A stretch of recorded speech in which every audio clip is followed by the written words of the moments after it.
Hey everyone, Ben the Bar Guy back with another video to help you make better drinks at home. And today we're going to talk about the long heated debate amongst bartenders about the topic of double straining. So pull up a seat, grab yourself a cocktail, and let's make better drinks.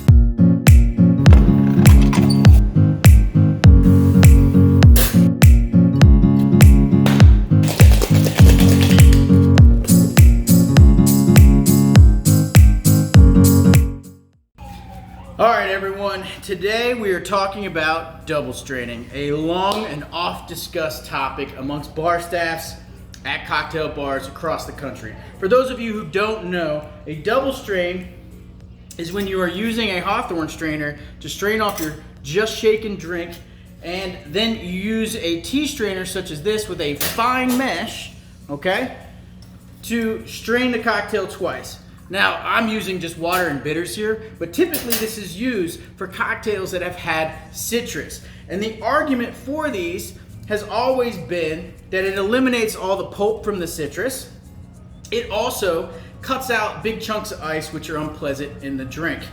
Now, oftentimes if people came in and said you don't need a double strainer, bartenders who were used to double strainers would be very upset. It's got a cult following as a necessary item at your bar. And they would often act as if you're chopping off their left arm in order to take away their double strainer. Sometimes even talking about double strainers would create situations like this one at a training of bartenders that I've done before. Check this out. Include our training on straining. Basically, remember guys, you want fangs to come out, closed gate on the strainer. Are there any questions? Yeah, I got a question. Gates Dubstrain here. I'm wondering where your double strainer is, bruh. Hey Gates, it's nice to meet you. Actually, we don't double strain here at Reliable.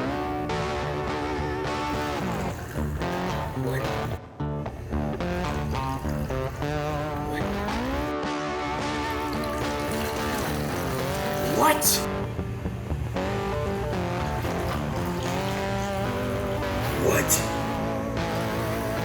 What did you say to me? Yeah, Gates Dubstrain. That guy exists. Alright? He's a problem. See him in your bar. Kick him out. But, in their defense, they have some reasons that I think you can take care of at a good bar program. So let's start with those. And those of you out there who double strain, I want you guys to feel comfortable. I am not going to attack you in this video. I will actually defend you in a number of ways where a double strainer probably was necessary, but if you have a couple changes at your bar and a couple technique options, you won't need it anymore, and I think you'll see your cocktails are better that way. So stick with me. We'll go through the reasons one by one starting now. So the first reason that double strainers were probably necessary in the last decade at a lot of bars, number one, probably these bars had terrible ice. This is what we call deli ice, okay? And deli ice is just terrible for making drinks. But what choice did bartenders have at these bars, really? Did they have a choice? No, not really. And when you shake deli ice, what you end up with is this. And if you guys can see, these are large chunks of ice that is flaked into chunks rather than sheared into pieces that are friendly for drinking. And those would get into cocktails, and that wasn't pleasant. And so using a fine double strainer would create an awesome way to get rid of those chunks. So on this, the double straining bartenders had a point. There's nothing more obnoxious than a piece of big ice getting into your drink and floating on top. Also, those big chunks of ice melt and then they dilute your cocktail, which is dilution you may not need. It may over dilute your cocktail after a few minutes. So the double strainers had a point, didn't they? If you use bad ice at your bar, you might need a double strainer. Reason number two, the double strainers might have been right. Well, see these holes? And you see this spring? Well, this spring's pretty tight, but in the old days, not a lot of bar product companies made great springs on these strainers. And the springs were separated by a lot of distance. And what that allowed is for a lot of ice to get through the spring and into the drink.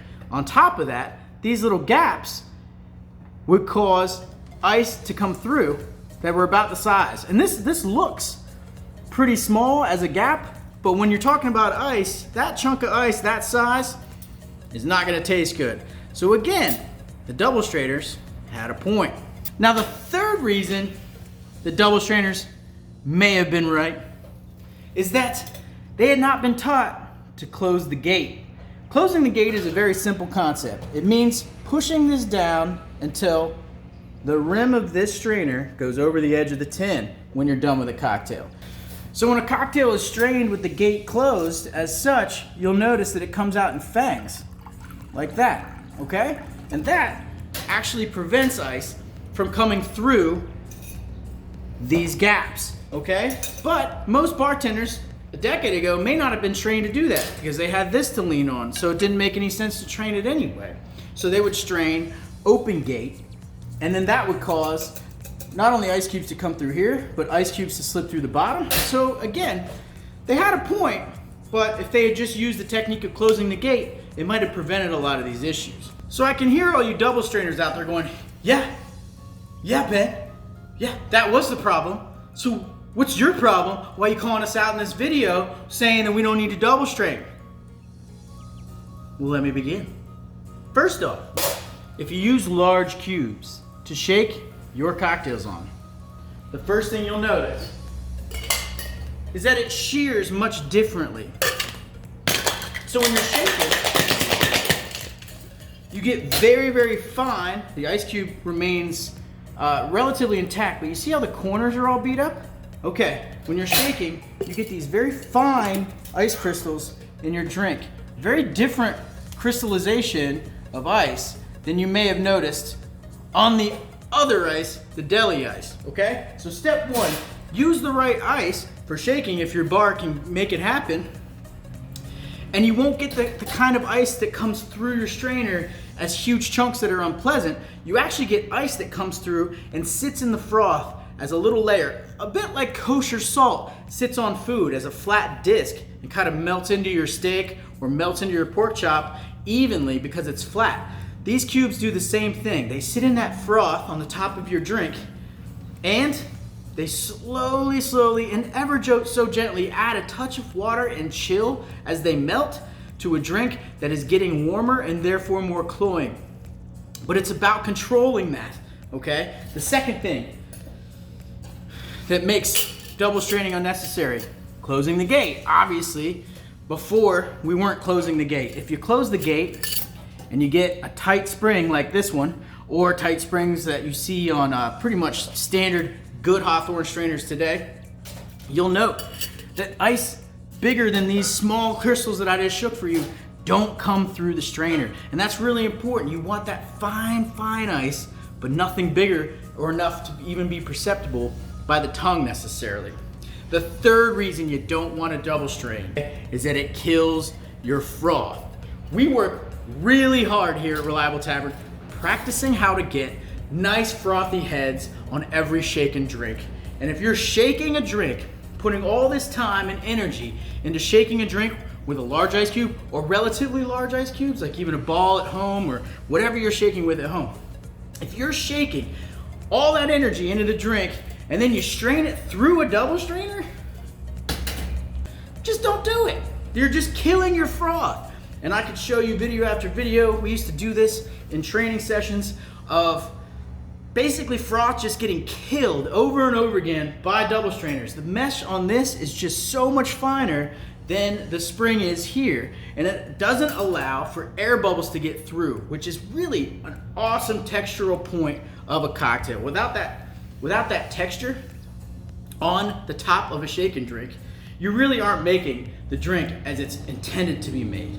So, try and focus as hard as you can on shaking with the largest cube possible, using a strainer with a tight spring, closing the gate, and then get rid of your double strainer. For crying out loud, you don't need it. Get it out of here.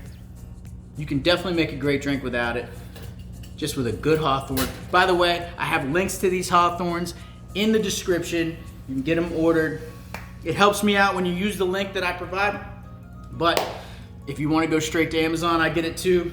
A lot of great companies like Cocktail Kingdom make these. But you'll find that you get much better drinks that way. So I hope you enjoyed this video.